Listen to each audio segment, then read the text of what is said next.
Headline news most affecting Chilliwack this week. BC is going to pilot project decriminalizing certain illegal drugs. We will have local reaction. We have an update on the Cultus Lake dock repair. A young cancer patient was finally able to get back to school. And Chilliwack Minor Hockey receiving a major award. Josh will have more on that in sports. Our special guests this week include Abbotsford alumni and current wide receiver for the Pittsburgh Steelers, Chase Claypool, Lee McCaw with Chilliwack Minor Hockey, and Paula DeWit will have another edition of Seen Here First. And we'll have her, seeing her, interview a second group of G.W. Graham High School students with their film for the Chilliwack Student Film Festival, Entrant, Hide and Seek. All right, Chilliwack, let's get started. And the news for Zacharias Vickers, LLP. Our top story.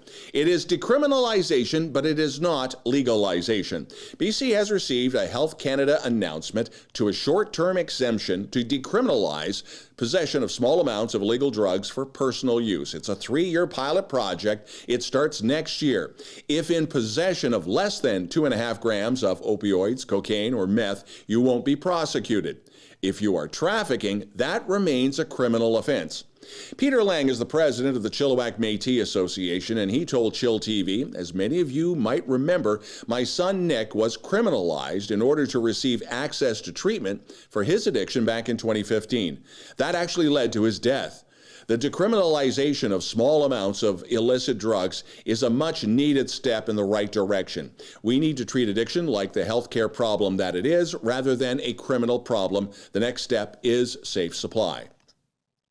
The BC provincial government's new accessibility plan, Accessible BC, was announced and outlines how provincial ministries will embed accessibility and inclusion in their work and services over the next 3 years. The Accessible BC plan lists 5 priority areas for government to identify, remove, and prevent barriers to participation for people with disabilities. Now, Chilliwack MLA Dan Coulter, who is the parliamentary secretary for accessibility, commented to chillTV, quote, I thank the many people who have used their voices and their experience living with disability or caring for people with disabilities to help us get to this moment. Your guidance is helping to shape the future of our province. The multi-million-dollar Cultus Lake dock repair project is underway, but there is a caveat. Cultus Lake Park CAO Joe Lamb taking to social media to clarify a few things. This is a project that still needs various permits and approvals on a number of levels, so the main beach and Sunnyside docks won't be a quick fix. chillTV went to Main Beach over the weekend to take some video. The amount of damaged dock now on the beach is staggering. Now, the beach will not be available for Cultus Lake Day on June 25th, but other areas of the park will be open. The new look Chilliwack Mall is going through its demolling process, and this week the owners, Smart Centers, released more information on what the mall is going to look like and some of the new tenants. The revamped mall will be welcoming Kelly O'Brien's Restaurant, La Vie en Rose, Popeye's Louisiana Chicken, and Marble Slab. Last week, the city-sponsored Pride banners went up in the downtown core along Mill and Wellington. The barbecue fundraiser for the August Pride Festival will be held this coming Sunday at Central Community Park. That's off Mill in Victoria. Hot dogs are a $3 donation. Chilliwack Pride is looking for sponsors, by the way, for the main event. That is later in August.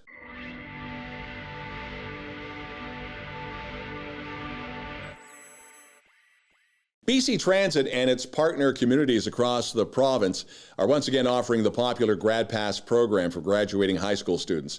Grade 12 students from participating schools in more than 70 communities across BC, including Chilliwack, will be able to ride the bus for free for any 2 days during the month of June, all thanks to the Grad Pass program. Each year, the BC School Trustees Association selects graduating BC public school students who have displayed exemplary citizenship within their school and community. The recipients get a scholarship. One of the winners in BC is from Sardis Secondary. Shalane Porcher was given one of those scholarships and praised by Chilliwack School Board Chair Jared Mumford. Only 3 students in all of BC get this award. Yarrow Days is coming up Friday, Saturday, and Sunday. Now, the main parade and the show and shine, that's on Saturday. Check out their Facebook page for more information. Saturday, June the 4th, is also BC Trails Day in Chilliwack, and that'll be at Little Mountain. In partnership with Tourism Chilliwack and the Chilliwack Division of Family Practice, Chilliwack Park Society is welcoming everybody to the top of Little Mountain to see what the forest trails and the natural beauty have in store for you, the family, and of course, the family pet. Chilliwack Community Arts Council on the hunt for some great local art to share with the community. The third annual Vedder River Art Walk will come up on July the 3rd, a fun-filled afternoon with plenty of local art, music, and entertainment along the sights and sounds of the Vedder Rotary Trail. Now, Council also looking for incredible art installations to showcase, as well as performance-based entertainment. And you might want to bring out the Kleenex. You're about to cry tears of joy. Back in February, Rosedale Traditional School, Imagine High, and A.D. Rundle held a walkathon for Ethan Fleming. The 16-year-old has been battling cancer, this go-round his third time. And back in February, things weren't really going that well. 2 weeks ago, Ethan was released from BC Children's Hospital. This past Monday, Ethan was back at school. And on Wednesday, for the first time in 2 years, he got to hug his grandma. After the break, Paula DeWit and another edition of Seen Here First. And more G.W. Graham television and film students with their Chilliwack Student Film Festival entrants, Hide and Hold. And later, Josh with sports. And a couple of interviews, including Pittsburgh Steeler wide receiver and the pride of Abbotsford, Chase Claypool.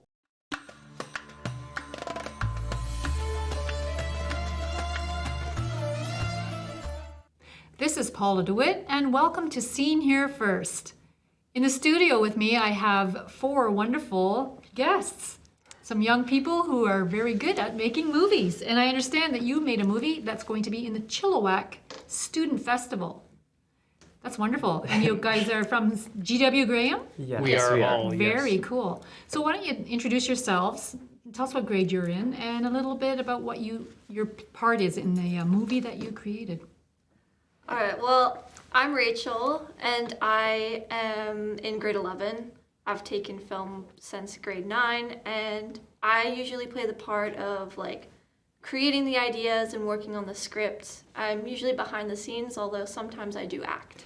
So when you say the script, that means you guys wrote this, you wrote this movie? More or less.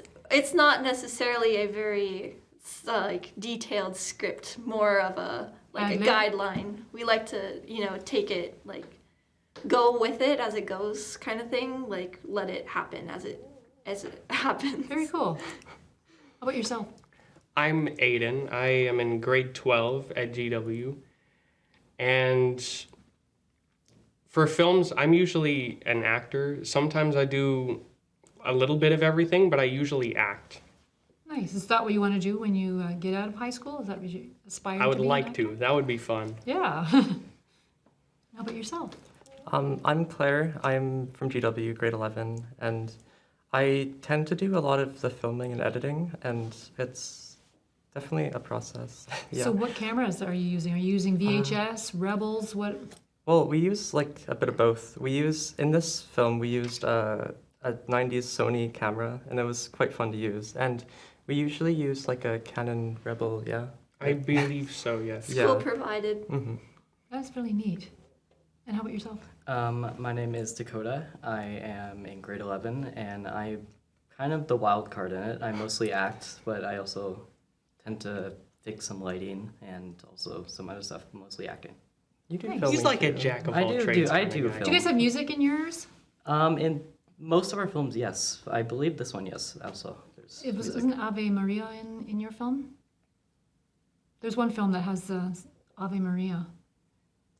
I believe so. Yeah. I have to check on that, but I believe we do. And it starts in black and white? Yes, and it then it does. goes into color? Yeah. So how did that evolve? Is it starting in a different era and then coming into the future? Or? Originally, the idea was to stick with a kind of like a 50s almost nuclear fallout survival guide. Yeah, that's what I would think when I was first watching the beginning of it. That was my plan originally.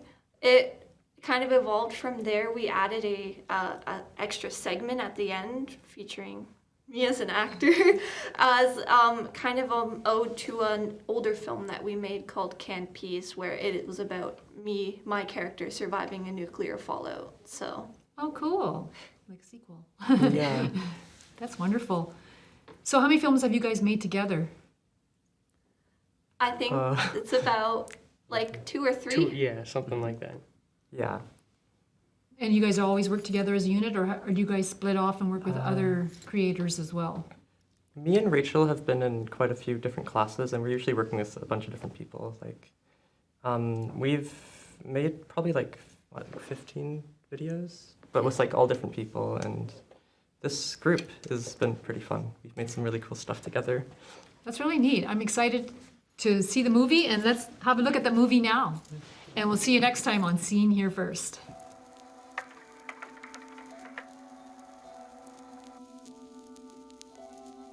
Horror looms over society, especially with the new technology of the atom bomb.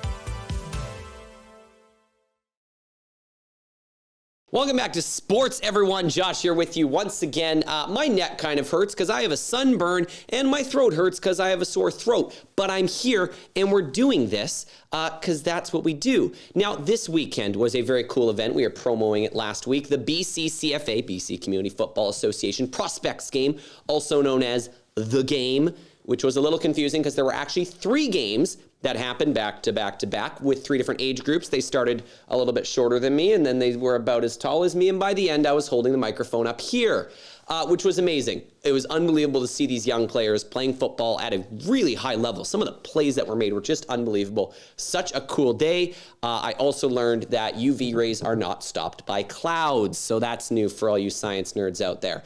But I did have a really cool opportunity while I was there. Getting to talk to Abbotsford product and Steelers star wide receiver, that's in the NFL, that's the Pittsburgh Steelers star wide receiver, Chase Claypool. So let's go to a very nervous Josh on the sidelines of the Prospects game. My name is Josh Bohr, and we are here for chillTV News of the Week at the BC CFA Young Prospects Game, Junior Prospects Game, Senior Prospects Game. Unbelievable showcase, some of the best junior talent in BC. I'm here with Chase Claypool, star wide receiver for the Pittsburgh Steelers. Chase, first of all, thank you so much for being here. Yes, thank you for having me, guys. Appreciate it. So, minor football is obviously a big deal for you. That's why you came all the way out here just to be here for this game. You want to talk a little bit about what it means to you? Yeah, no, I think it's super important that these guys do things like this, and it means a lot to me because like I said to the fans here, I did the exact same thing that these kids are doing. I started when I was 8 in youth football, and I didn't stop until I basically graduated high school. So I do think it is really important, gives you more exposure to the game, and it's fun at the end of the day too. Not everyone is going to become the next Chase Claypool, but would you say there's still things to be gained out of minor football beyond just potentially a career in the NFL? No doubt, yeah. It's more than football, right? You know, you build brotherhoods. Like I got some guys here that I played youth football with that, you know, I see them and I love seeing them because that was my brother. So, you know, just more than football at the end of the day, and you can build relationships that are invaluable. So this event is not only a showcase of some of the top players in BC at their age group, but also it's a celebration of your organization, Chasing Hope. Do you want to talk to me a little about where that organization came from, what its mission is? Yeah, so, you know, the organization, the foundation kind of centers around mental health awareness and suicide prevention, but we also just want to be able to give back to families that are struggling and stuff. So this is one of those things that we can help raise money towards efforts like that. Big shout out to Willowbrook Chrysler for having a big donation in there and helping us out every step of the way. But, you know, little things like this. Next year we're going to be doing a lot of things, cross-Canada camp. We're going to be doing football showcases like this, all in an effort to raise money for the foundation. I think you raised such a cool point that it's not just about, you know, the individual, but there's a whole community around them that suffers when someone's struggling with mental health and those type of things, right? So I just think that's super cool.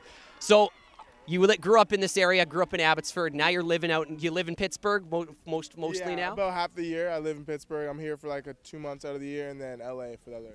All right. LA, Pittsburgh, Abbotsford. Yeah. Give me the rundown. Give me the comparison. Oh, man. Abbotsford's way better than LA. Oh, give me a break. No. Yeah, no, I think Pittsburgh's my favorite for sure. Absolutely. It's come home now, right? Yeah, no doubt. What are you looking forward to next season? What are you working on specifically in this offseason to improve on the previous year? Yeah, I got with a running coach. I'm working on my run form and technique. That's a big part of the game. So trying to get a little faster, a little smoother, and a little cuter too. I've seen in some reporting that they're looking at moving you to the slot a little bit. How do you feel about that? Good. I've been wanting to play in the slot a little more. I played in the slot last year, but I want it to be more 50-50. So nothing I haven't done before. Listen, Clay, I appreciate you being here. I know these kids are absolutely stoked to see you here. I think it means so much. You're running up and down the sidelines, hyping them up. Yeah. We got a bit of a comeback we got to cue here for the Fighting Irish, but it's been an unbelievable day, and I appreciate you taking the time to chat with me. Thank you so much, man. Thank you. Yeah. We'll be back in the studio with the rest of sports. Thank you very much for the fantastic interview, past Josh. It's future Josh here with you once again, or is that present Josh? Anyways, let's jump back into the rest of sports. Every year, the Pacific Coast Amateur Hockey Association hands out an award for the Minor Hockey Association of the Year. The Fred Page Memorial Trophy is presented annually to the association, quote, adjudged, that's not a word we use very often, adjudged to have made an outstanding contribution to its community by providing a sound minor hockey program, and Chilliwack Minor Hockey Association has received the accolade for the 2021-2022 season. I had a chance to talk to Lee McCaw, the president of the association, earlier today to talk about this unbelievable achievement.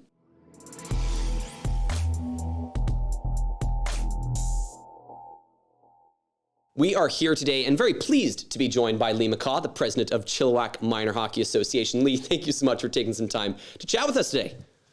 Of course, my pleasure, anytime. So you guys, Chilliwack Minor Hockey, won a bit of an award recently, the Fred Page Memorial Trophy for, and I quote, the association adjudged to have made an outstanding contribution to its community by providing a sound minor hockey program. I'm just curious, obviously there are, Lee, a lot of minor hockey associations in BC, but you guys were the ones chosen this year for this award. What do you think are the strengths of Chilliwack Minor Hockey that allowed you to win this in the eyes of the voters or in the people who decided? Honestly, Josh, in one word, our volunteers. Our volunteers, I mean, obviously there's tons of great volunteers in minor hockey across the province and the country. But I truly believe that our volunteers are one of a kind. They just put in so much time and effort over the course of a season, and especially the past two extremely difficult seasons with COVID. It's been a challenge, but our volunteers stepped up in a huge way, even in as far as small things like COVID vax passports at the doors. In a lot of facilities, it was city organized or security forces, purchased and employed. But in our case, it was all done by parent and coach volunteers and managers. So it was phenomenal. We had a great season, and our core volunteers have really concentrated on player development over the past couple of years, in particular, in hiring our player and coach development coach Brad Rahela from the Chilliwack Chiefs. So that's been a huge asset to our organization in providing a lot higher caliber development instructors for our kids, and in turn, it's definitely paid off. And I'd imagine, like you alluded to, these past couple of years, you weren't able to play games out of town the same way. So that focus on development was kind of a bit of a pivot for you guys, I'd imagine. It was like, okay, how are we going to adjust to these circumstances? And so this award, in a way, is kind of validating, that was a success, that you guys, were able to adjust effectively. Would you say so? 100%, yeah. And COVID was one thing, that's for sure. I think we all dealt with it. But Chilliwack in particular dealt with the Mother Nature catastrophe of the floods in early November and October, and that affected us huge. We couldn't travel out of town to play games for other teams that were still able to travel and play their games. So a lot of our teams would fall behind in standings or games played, and we were able to make it up in a heartbeat. I think our ice coordinator and our directors made somewhere in the neighborhood of 900 ice scheduling changes in the season last year. So they were phenomenal, absolutely phenomenal to adapt the way that they did. So really quick, that's amazing. That's unbelievable. Really quickly, we don't have a lot of time left here, but what does the future hold for Chilliwack Minor Hockey? What can we look forward to kind of in the future? I think a lot more of the same thing. I think just fine-tuning our organization, upping our development level, and keeping as many kids in minor hockey as we can, and providing them a strong development program to a future, whether that's in the sport or in school or just generally in life. We make it a mission not just to raise good hockey players, but good humans in general. So that's our objective for sure. I love it. Thank you so much, Lee, for taking the time to join us. And congrats once again to Chilliwack Minor Hockey on the Fred Page Memorial Trophy. Outstanding minor hockey program here in Chilliwack. Back to me with the rest of sports. Thanks, Josh. Much appreciated. Thank you so much, Lee. Awesome work. Awesome work.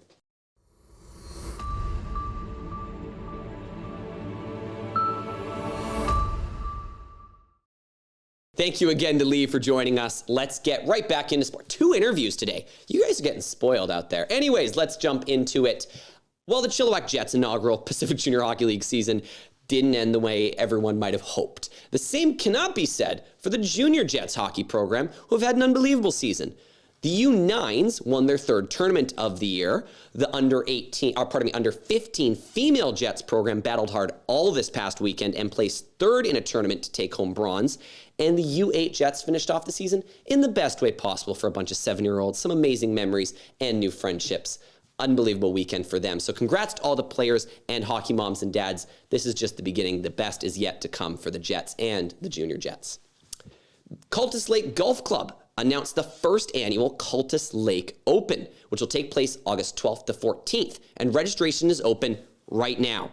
They've pulled out all the stops for this event, featuring a par 3 contest on the August 12th, a $16,000 purse that's going to be split between the open and amateur divisions, open being available to professionals and any amateurs who want to participate, and amateurs being the rest of us, as well as any optional skins game for those who want maybe a little more incentive. This is shaping up to honestly be one of the biggest golf events of the summer in Chilliwack, and there are limited spots available. So if you want to tee off, go to golfcultus.com. I might have to participate in that. That sounds like a fun event. I would not win, but it might be fun to participate in. Sadly, this year's Harrison Dragon boat race has been canceled due to a lack of participants. They needed 44 teams, and for next year, organizers are also looking for sponsors to help support the event. The entire tournament has been set aside, so we'll just have to wait for next year. Huskers Spring Camp was this past weekend at Townsend Park and Exhibition Stadium. The team continues to look for a few players to fill some spots on the team, as well as billets for a few players as well.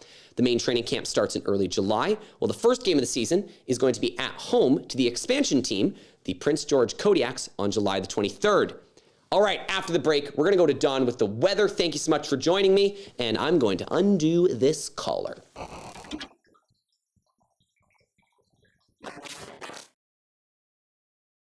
chillTV weather, clouds and showers for the weekend. I know, we had a great week, and the highs near 20. If you'd like to participate in reporting news in Chilliwack and you have a story you think we should know about, you can always send us a note to news@chilltv.ca. We'd love to hear from you. That's the news this week. I'm Don Lehn.